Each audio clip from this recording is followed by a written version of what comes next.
Well, let's focus on Lauren for a second. Yes. Hey. Obviously, everybody knows you from Fifth Harmony. I would love to just touch a little bit on how young you were when you started. You were 16 when you did X Factor. Yes, I was. Whoa. Also insane that you did X Factor and that led you to Fifth Harmony. Right. What was it like finding that success and finding that fame so fast being so young?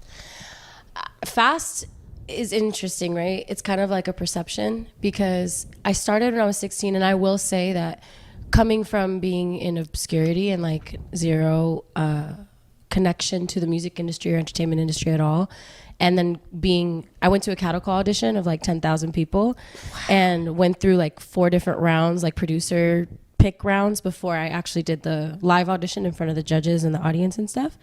And I had never sang in front of a crowd like that. I didn't have in-ears. I didn't even know what in-ears were. So I'm just like in an auditorium, like singing and hearing feedback to me. And I'm like, what the hell is happening? All live, you know? So that was wild and definitely a trip. But yeah, from one day to the next, once it did air on TV, it's like people where I was from, like, knew me all of a sudden, you know? And people online were like, I'm a fan of yours. And I'm like, I'm 16. Like, Wow. what do you mean you're a fan of me? I don't know you, stranger. That's you know? crazy. And it was really weird and jolting to go from one extreme to the next, like, so quickly overnight. Yeah. And then the live show started, and, you know, I got put into the group before it aired on TV, but no one knew we were in the group until like a few episodes into it. So for a while when it first aired, people thought I was going to be like a solo performer, which is essentially what I auditioned to be as well, you know.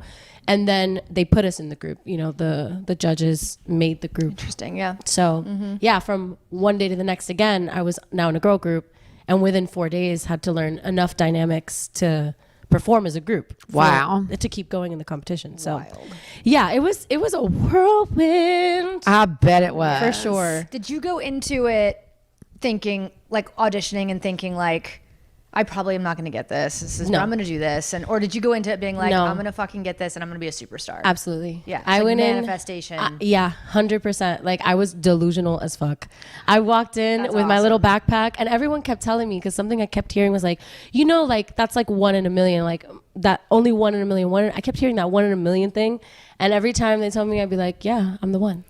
Okay, I'm that one The that you're people talking that I about. hear this from are like the biggest. I mean, even my husband, like he went to like theater school and all the things, but like he was like, and he says like I was completely insane and delusional. You have to be. I was going to say, I think And You he says literally that. have to be, because if you're not, the insecurity will kill you in this industry. Yeah. You cannot be doubtful of your power when you're in this industry. And, you know, when you get into it, things happen all of a sudden and everyone's very interested in you, especially if like things are quote unquote successful or somebody behind the scenes wants you to be successful. Yeah. Which is what happened to us. Like, you know, Simon went into that season looking for the female One Direction. So they wanted a girl group. And that's what they Wow. were going to put their money behind in Yep, the end of it totally. all. You know, like you go into it thinking, oh my God, it's just a competition. Whoever's the best is going to win. They already know what they want. you know? Totally. And I was very unaware, naive of that, of course, when I was doing it, because I was like in a cattle call audition, you know? Exactly. And I'm thinking, I'm going to be a superstar, like just me, you know? And, you know, that's still definitely in my dream makeup. But, you know, Fifth Harmony was a huge part of fulfilling that dream. Oh was my just gosh. God's plan, you know? What a ride. Quite. Quite the ride. Yeah. Quite. I agree. And like you said, you had mentioned how like it kind of happened quickly for us, but it was 6 years before Work From Home became a number one hit. Crazy, Wow. yeah. So it was 6 years or 5 years, like, you know, of us working and doing everything under the sun, you know, like to build that brand and to really connect with our fans and really grow a fan base. We toured so much. We did mall tours, we did radio tour signings, we did all the jingle balls, we did, you know what I mean? Like, Totally. we did so much groundwork for building to the point of phenomenon, you know what I mean? And we were also just such a quirky little group of girls, you know? Totally. Yeah. And the people ate that up. They really loved did. it. They loved it. And I mean, it was kind of like, I don't know, I think each one of you all brought something that like different girls could relate to. You know what I mean? Yeah, that's Like, the best thing about groups, I think. totally. And that's why they do so well, I Yep, think, as I well. think so like too. boy bands and girl bands alike, because it's like you don't have to resonate with every single person. You can just like one person a lot, and that, you know, Totally resonates. It's And really cool. yeah, it's really beautiful. It really is. Yeah, in retrospect, you know, in the moment I was like, I want to be my own person because I'm 16, you know, and I'm Yep. like, I'm not a pop girl band girl. Yeah. In my mind, that's what I was telling myself because I was an angsty little Yeah. weed smoking 16, you go. you know what I mean? Like, but then it was just like, in retrospect, as I've grown as an adult, I'm like, wow, like what a beautiful blessing to have been a part of something so culturally impactful. Absolutely.